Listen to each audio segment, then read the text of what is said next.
Bab keempat. Olivia melesat cepat meninggalkan aku masuk ke dalam rumah. Aku tidak enak jika harus meninggalkan guru wanita yang sudah berbaik hati mengantarkan putriku pulang. Walaupun saat ini, jantungku seperti mencelos dari tempatnya. Ingin segera menghampiri Olivia. Hue, hue. Suara Olivia yang tengah muntah di belakang terdengar hingga ke telingaku. Duh, rasanya aku ingin segera berlari menghampiri putriku dan melihat apa yang terjadi padanya. Sepertinya Olivia masuk angin. Bu, soalnya menurut temannya di sekolah. Tadi Olivia juga muntah-muntah. Tutur wanita yang berdiri di luar pintu rumah padaku. Iya, jawabku terbata. Mengulas senyuman pasca. Rasa penasaran dan khawatir menghantui kepalaku yang mendadak terasa pusing. Ingin sekali aku meminta wanita berseragam batik itu segera pergi dari rumahku. Tapi bagaimana mungkin? Terkesan tidak sopan sekali jika aku melakukan hal itu. Tapi Olivia, baiklah Bu, kalau begitu saya pamit dulu. Semoga Olivia segera sembuh dan bisa masuk sekolah seperti biasa.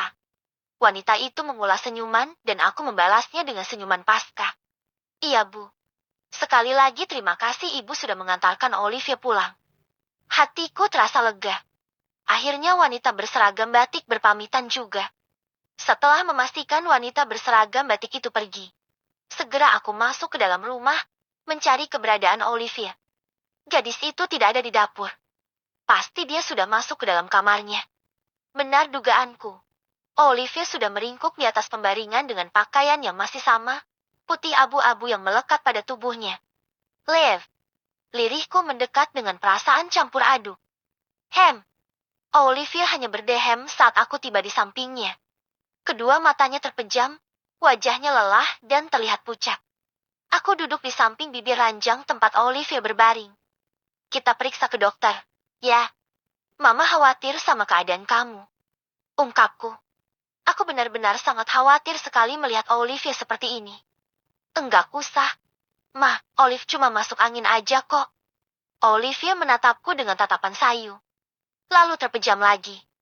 Netraku tidak mengerjap sedikit pun dari Olivia. Ada yang berdentam-dentam di dalam dadaku.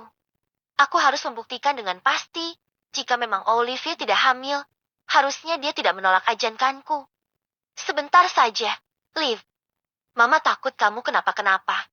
Aku mendesak putriku. Olivia membuka matanya. Tidak usah, Ma. Olive tidak apa-apa. Lagi Olivia menolak ajakanku.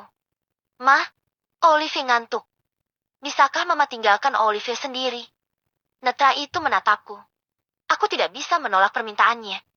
Tapi kamu belum minum obat. Liv. Tuturku gusar. Sudah. Ma. Tadi Olive sudah dibeliin obat sama Butari. Aku membuang nafas lelah. Baiklah kalau begitu. Aku bangkit dari bibir ranjang. Kalau besok kamu masih seperti ini, kamu tidak boleh menolak untuk pergi ke dokter. Cetusku menatap serius pada Olivia. Dengan mata yang sudah terpejam lagi, Olivia mengangguk. Terpaksa aku meninggalkan kamar Olivia dengan kegelisahan yang melanda hatiku. Perasaan cemas dan takut yang menjadi satu. Waktu sudah menunjukkan pukul 2 siang. Baru saja aku hendak melihat keadaan Olivia, suara ketukan pintu menghentikan langkah kakiku. Aku berbalik arah, menuju ke arah pintu utama rumah. Seorang pemuda memakai seragam putih abu-abu muncul di balik pintu rumah yang kubuka. Aku tidak pernah melihat sosok pemuda pemilik wajah hitam manis yang berdiri di depan rumah. Apakah mungkin dia adalah teman Olivia atau justru lebih dari sebatas teman? Maaf Tante, apakah saya bisa bertemu dengan Olivia? Ucap pemuda berseragam putih abu-abu itu terlihat canggung. Kamu siapa? Cetusku to the point.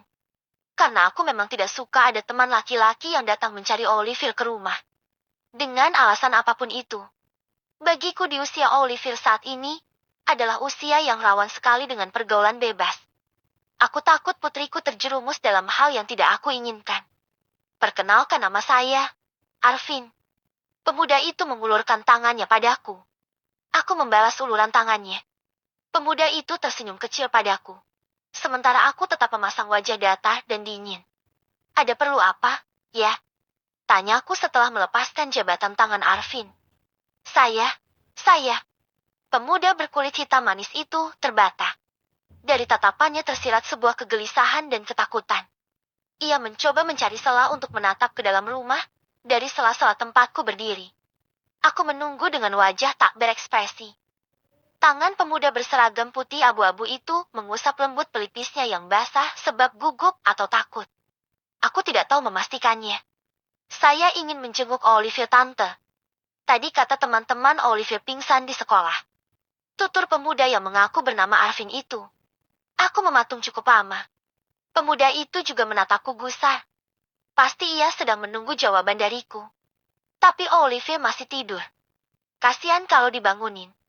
Jawabku ketus. Jika Alvin anak yang peka, dia pasti tahu jika aku sedang mengusirnya dengan cara halus. Tapi Olivier baik-baik saja kan, Tante?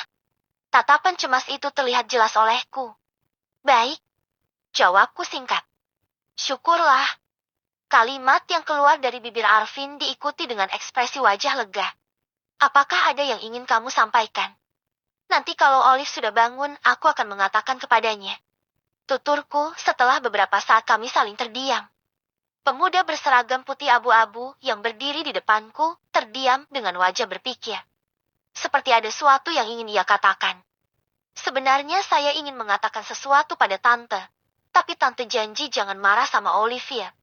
Netra pemuda itu mencuri-curi pandang padaku. Terlihat ragu. Dia tidak berani menatap dua mataku yang sedang melihat ke arahnya tajam. Jantungku berdetak cepat. Rasa penasaran membuncah di ubun-ubun. Apa yang akan pemuda ini katakan? Apakah tentang ketakutan yang melanda hatiku selama ini? Katakan saja. Ucapku dengan suara bergetar. Sebisa mungkin aku berusaha untuk tetap terlihat tenang. Sekalipun sedang ada pergolakan batin di dalam diriku. Pemuda bernama Arvin itu menghela nafas panjang. Terlihat dari dadanya yang bergerak naik turun. Beberapa minggu yang lalu Olivier bercerita pada saya. Arvin terlihat berhati-hati dalam berucap. Netranya menatap lekat, memperhatikan dengan serius perubahan ekspresi wajahku. Cerita apa? Cepat katakan pada saya. Cercaku penasaran. Degupan jantung ini memburu tidak karuan. Ini tentang LDKSOSIS yang dilakukan beberapa bulan yang lalu. Ya, aku baru ingat jika putriku memang mengikuti kegiatan OSIS di sekolahnya. Beberapa bulan yang lalu Olivia meminta izin pada untuk mengikuti LDKSOSIS di daerah cukup jauh dari kota tempatku berada. Aku mengizinkan Olivia, karena dia tidak sendiri. Olivia berangkat dengan rombongan siswa yang terbentuk pada organisasi intrasekolah itu. Selama 3 hari Olivia mengikuti kegiatan itu. Olivia cerita kalau Pak Danang. Deh, nama itu. Bukankah itu adalah nama guru mesum yang 2 siswa itu ceritakan saat aku mengantarkan Olivier ke sekolah? Apa jangan-jangan Olivier termasuk korban kebiadaban lelaki itu? Refleks tanganku membungkam mulutku. Bersambung.